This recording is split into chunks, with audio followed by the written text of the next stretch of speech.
Hi, ശരത്താണ്. എൻ്റെ ഒരു investing method എന്താണെന്നാണ് ഈ വീഡിയോയിൽ പറയാനായിട്ട് പോകുന്നത്. നമ്മളെല്ലാവരും പൊതുവിൽ മാർക്കറ്റിലേക്ക് വരുന്നതിന് നല്ല റിട്ടേൺസ്, നല്ല സ്റ്റോക്കുകൾ ഫൈൻഡ് ചെയ്യുക, നല്ല ഇൻവെസ്റ്റ്മെന്റ് ചെയ്യുക, നല്ല റിട്ടേൺ ജനറേറ്റ് ചെയ്യുക എന്നുള്ളതാണ്. അവിടെ തന്നെയാണ് നമ്മുടെ മെയിൻ ക്വസ്റ്റ്യൻ ഇരിക്കുന്നത്. നല്ല സ്റ്റോക്കുകൾ ഫൈൻഡ് ചെയ്യുക എന്നുള്ള കാര്യം. അങ്ങനെ നോക്കി കഴിഞ്ഞാൽ ഇപ്പോൾ മാർക്കറ്റിനെ സംബന്ധിച്ചിടത്തോളം നല്ല സ്റ്റോക്ക്, മോശം സ്റ്റോക്ക് എന്നൊന്നുമില്ല. എല്ലാം നല്ല ബിസിനസ്സുകൾ, അല്ലെങ്കിൽ എല്ലാ ബിസിനസ്സുകളും സ്റ്റോക്കുകളാണ് മാർക്കറ്റിലുള്ളത്. അപ്പോൾ അതിൽ നിന്ന് നമ്മൾ ഈ നല്ല സ്റ്റോക്ക് ഫൈൻഡ് ചെയ്യാനായിട്ടാണ് നമ്മൾ എപ്പോഴും ശ്രമിച്ചുകൊണ്ടിരിക്കുന്നത്.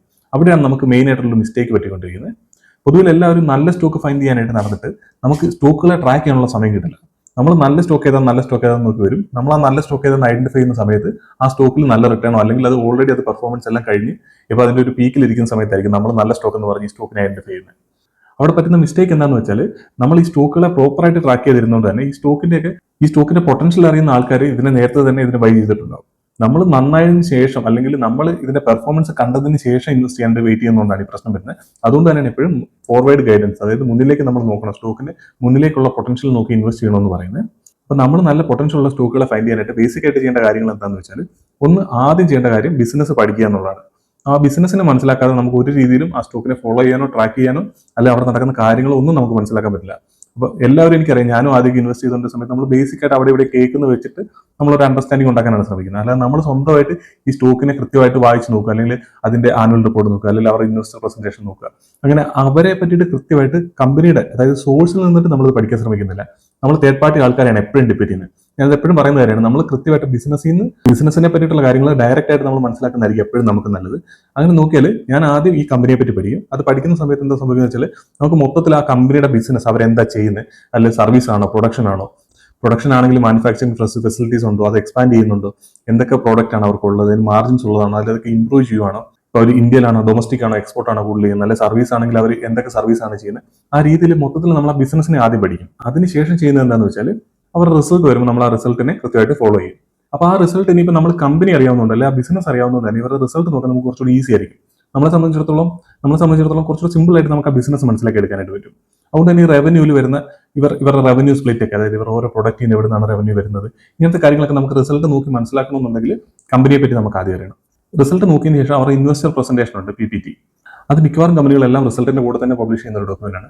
അപ്പോൾ അതിൽ നോക്കുമ്പോൾ നമുക്ക് ഇവരുടെ റവന്യൂ സ്പ്ലിറ്റ്, എവിടെ നിന്നൊക്കെയാണ് റവന്യൂ വരുന്നത്, മാർജിൻസിൽ എന്താ സംഭവിച്ചുകൊണ്ടിരിക്കുന്നത്, ഇവരുടെ അടുത്ത പ്രൊഡക്റ്റ് ഒക്കെ ഏതാണ് വരാൻ പോകുന്നത്, അല്ലെങ്കിൽ ക്യാപെക്സ്, അങ്ങനെ അത്യാവശ്യം ഇവരുടെ പ്രൊഡക്റ്റിനെ പറ്റിയോ അങ്ങനത്തെ കാര്യങ്ങൾ നമ്മൾ ഓൾറെഡി നമുക്ക് ബിസിനസിനെ പറ്റി അറിയാം.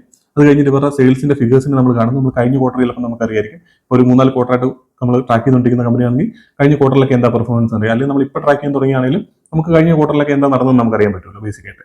അതിൽ നിന്ന് എത്ര ഗ്രോത്ത് വന്നു എന്നുള്ള കാര്യം നമുക്ക് റിസൾട്ടിൽ നിന്ന് മനസ്സിലാവും. അതിനുശേഷം നമ്മൾ ഇവരുടെ PPT നോക്കുന്നു. അപ്പോൾ പുതിയ പ്രൊഡക്റ്റ് എന്തെങ്കിലും വരുന്നുണ്ടോ, അല്ലെങ്കിൽ പുതിയ ക്യാപെക്സ് എന്തെങ്കിലും ചെയ്യുന്നുണ്ടോ, മൊത്തത്തിൽ ബിസിനസ് എങ്ങനെയുണ്ടെന്നുള്ള കാര്യമൊക്കെ നമുക്ക് അതിൽ നിന്ന് മനസ്സിലാവും. അതിനുശേഷം ചെയ്യുന്ന കാര്യമാണ് മാനേജ്മെന്റ് കമന്ററി കേൾക്കുക എന്നുള്ളത്, മാനേജ്മെന്റ് ഇന്റർവ്യൂസ് കാണുക എന്നുള്ളത്, അല്ലെങ്കിൽ ഇവരുടെ റിസൾട്ടിന് ശേഷമുള്ള ഡിസ്കഷൻസ് കാണുക എന്നുള്ളത്, കോൺ കോൾ അറ്റൻഡ് ചെയ്യുക എന്നുള്ളത്, ട്രാൻസ്ക്രിപ്റ്റുകൾ റീഡ് ചെയ്യുക എന്നുള്ളത്, അങ്ങനത്തെ മാനേജ്മെന്റിന്റെ കമന്ററി കേൾക്കും. അതിൽ നിന്ന് നമുക്ക് മൊത്തത്തിൽ ബിസിനസ്സിൽ നടന്നുകൊണ്ടിരിക്കുന്ന കാര്യങ്ങൾ അറിയാൻ പറ്റും. ഇവരുടെ ഫ്യൂച്ചർ ഗൈഡൻസ് എന്താണെന്ന് മനസ്സിലാക്കാൻ പറ്റും. ഭാവിയിൽ എന്തൊക്കെ കാര്യങ്ങൾ നമുക്ക് എക്സ്പെക്ട് ചെയ്യാനായിട്ട് പറ്റും. അങ്ങനത്തെ കാര്യങ്ങളൊക്കെ നമുക്ക് മാനേജ്മെന്റ് ഡിസ്കഷനിൽ നമുക്ക് കൃത്യമായിട്ട് മനസ്സിലാക്കാനായിട്ട് പറ്റും. അതിനുശേഷമാണ് ഞാൻ വാല്യൂഷൻസ് ഒക്കെ നോക്കുന്നത്. അപ്പോൾ ഇത്രയും ചെയ്യുമ്പോഴത്തേനും നമുക്ക് ഏകദേശം ഒരു ധാരണ കിട്ടും, ഒരു നല്ല കമ്പനിയാണോ, വാല്യൂഷൻസ് ഒക്കെ ഓക്കെ ആണെന്നൊക്കെ നോക്കിയതിന് ശേഷം എന്നിട്ട് പീർസുമായിട്ട് കമ്പയർ ചെയ്യും. ഇതേ സെക്ടറിൽ തന്നെയുള്ള വേറെ സ്റ്റോക്കുകൾ നോക്കും. ആ സ്റ്റോക്കുകളുടെ പെർഫോമൻസ് ഇതേപോലെ തന്നെ നമ്മൾ ട്രാക്ക് ചെയ്യും. ഇങ്ങനെ ചെയ്യുന്ന സമയത്ത് നമുക്ക് ആ ഒരു സെക്ടറിനെ മൊത്തത്തിൽ മനസ്സിലാക്കി എടുക്കാനായിട്ട് പറ്റും. ആ സെക്ടറിൽ എന്തൊക്കെ കാര്യങ്ങൾ നടക്കുന്നുണ്ടെന്ന് മനസ്സിലാക്കാൻ പറ്റും. ഇതിനകത്ത് ഏത് കമ്പനിയാണ് ഏറ്റവും നന്നായിട്ട് പെർഫോം ചെയ്യുന്നത് നമുക്ക് മനസ്സിലാക്കി എടുക്കാനായിട്ട് പറ്റും. ഇതിനുശേഷം ഈ കമ്പനികളെല്ലാം നമ്മൾ കമ്പയർ ചെയ്ത് നമുക്ക് നല്ല ഡിസിഷൻ എടുക്കാൻ പറ്റും. ഇപ്പോൾ ഏതാണ് നല്ലൊരു കമ്പനി ഇൻവെസ്റ്റ് ചെയ്യാനായിട്ട് ഏറ്റവും നന്നായിട്ട് പെർഫോം ചെയ്യുന്ന കമ്പനി ഏതാണ്, ആ സെക്ടർ എങ്ങനെയുണ്ട്, അവിടെ ഗ്രോത്ത് ഉണ്ടോ എന്നുള്ള കാര്യങ്ങൾ, അങ്ങനത്തെ കാര്യങ്ങളെല്ലാം നമുക്ക് ഈസി ആയിട്ട് മനസ്സിലാക്കി എടുക്കാനായിട്ട് പറ്റും.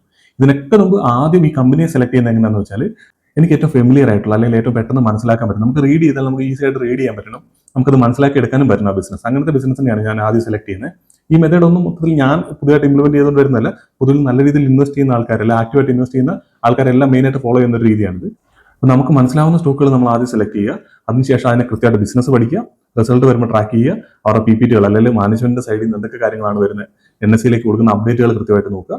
അതിനുശേഷം മാനേജ്മെന്റ് പറയുന്ന കാര്യങ്ങൾ, അവരുടെ ഡിസ്കഷൻസ്, ഇന്റർവ്യൂസ് എല്ലാം പരമാവധി അറ്റൻഡ് ചെയ്യാൻ പറ്റുന്നതൊക്കെ അറ്റൻഡ് ചെയ്യുക. അതിനുശേഷം ഈ വാല്യൂഷൻസും ബാക്കിയുള്ള പീർസുമായിട്ട് കമ്പയർ ചെയ്ത്, അങ്ങനെ ഇതെല്ലാം കമ്പയർ ചെയ്തതിന് ശേഷം നമുക്ക് ഇൻവെസ്റ്റ് ചെയ്യാനായിട്ടുള്ള ബെറ്റർ ആയിട്ടുള്ള ഡിസിഷൻ അപ്പോൾ നമുക്ക് എടുക്കാനായിട്ട് പറ്റും. ഇതാണ് ഞാൻ പൊതുവിൽ ഫോളോ ചെയ്യുന്ന ഒരു മെത്തേഡ്. അതുകൊണ്ട് തന്നെയാണ് ഈ ചാനൽ നോക്കുന്നത് നിങ്ങൾക്ക് അറിയാൻ പറ്റും. ഞാൻ കൂടുതലായിട്ട് ഫോക്കസ് ചെയ്തുകൊണ്ടിരിക്കുന്നത് ബിസിനസ് മനസ്സിലാക്കി തരാനായിട്ടാണ്. നമുക്ക് ആദ്യം ആ ബിസിനസിനെ മനസ്സിലാക്കി കഴിഞ്ഞാൽ അടുത്ത ക്വാർട്ടർ നമുക്ക് ഇവരെ ട്രാക്ക് ചെയ്യുന്നത് വളരെ ഈസി ആയിരിക്കും. വൺ ടൈമാണ് നമുക്ക് ഇത്ര സമയം സ്പെൻഡ് ചെയ്ത് നമ്മൾ അതിനൊന്ന് പഠിക്കേണ്ടതായിട്ട് വരുന്നത്. അതിനുശേഷം പിന്നീട് നമുക്കത് വളരെ ഈസി ആയിട്ട് ട്രാക്ക് ചെയ്യാൻ പറ്റും. ആ ബിസിനസിനെ അഫക്ട് ചെയ്യുന്ന കാര്യങ്ങൾ നമുക്ക് മനസ്സിലാക്കാനായിട്ട് പറ്റും. പിന്നെ ഇതേപോലെ നമ്മൾ ഈ സ്റ്റോക്കുകളെല്ലാം കൃത്യമായിട്ട് ഫോളോ ചെയ്യും, അല്ലെങ്കിൽ ഒരു സെക്ടറിലെ മുഴുവൻ കമ്പനികളെ ട്രാക്ക് ചെയ്യുമ്പോൾ എന്താ സംഭവിക്കുന്നത് വെച്ചാൽ നമുക്ക് സെക്ടർ അനാലിസിസ് ഒന്നും ചെയ്യാനായിട്ട് വേറെ എങ്ങും പോകേണ്ട ആവശ്യമില്ല. ഈ കമ്പനികളെ കൃത്യമായിട്ട് ട്രാക്ക് ചെയ്ത് നമുക്ക് മനസ്സിലാവും സെക്ടറിൽ എന്താണ് നടക്കുന്നത്, അവിടെ ടെയിൽവിൻസ് ഉണ്ടോ, ഫ്യൂച്ചറിൽ എന്താണ്, അവിടുത്തെ പൊട്ടൻഷ്യൽ എന്താണ്, മൊത്തത്തിൽ ആ കമ്പനികളെല്ലാം ഗ്രോത്ത് ഉണ്ടോ, അങ്ങനെ ആ സെക്ടറിനെ പറ്റിയിട്ടുള്ള മൊത്തം ധാരണ നമുക്ക് ഇതിൽ നിന്ന് തന്നെ മനസ്സിലാക്കിയെടുക്കാനായിട്ട് പറ്റും. അല്ലാതെ നമ്മൾ വേറെ റിസർച്ച് റിപ്പോർട്ടുകളോ കാര്യങ്ങളൊന്നും നോക്കേണ്ട ആവശ്യമില്ല. നമുക്ക് ഈ കമ്പനികളെ കൃത്യമായിട്ട് ഫോളോ ചെയ്യുക, അങ്ങനത്തെ കാര്യങ്ങൾ മാത്രം ചെയ്താൽ മതി. അപ്പോൾ നിങ്ങളും പരമാവധി ആദ്യം തന്നെ ബിസിനസ്സുകൾ മനസ്സിലാക്കാൻ ശ്രമിക്കുക. അതിനുശേഷം വളരെ നിങ്ങൾ ഈ സ്പെൻഡ് ചെയ്യുന്ന സമയം നിങ്ങൾക്ക് പിന്നെ നഷ്ടമായിട്ട് തോന്നില്ല. കാരണം പിന്നീട് നമുക്ക് ഇതിനെ ട്രാക്ക് ചെയ്യേണ്ട വളരെ കുറച്ച് സമയം ആവശ്യമായിട്ട് വരുള്ളൂ. അപ്പോൾ ഈ വരുന്ന വർഷം 2026 പരമാവധി നിങ്ങൾ ബിസിനസ്സുകളെ പഠിക്കാൻ നോക്കുക. അതിനുശേഷം അതിനെ ട്രാക്ക് ചെയ്യാനായിട്ട് ട്രൈ ചെയ്യുക. ഞാനും പരമാവധി പുതിയ പുതിയ ബിസിനസ്സുകൾ ഇൻട്രൊഡ്യൂസ് ചെയ്യാനായിട്ട് ശ്രമിക്കുക. അതേപോലെ തന്നെ നമ്മൾ ഇവിടെ പറഞ്ഞ കമ്പനികളെ പറ്റിയിട്ട് കൃത്യമായിട്ട് നമുക്ക് ട്രാക്ക് ചെയ്യാനായിട്ടും ട്രൈ ചെയ്യാം.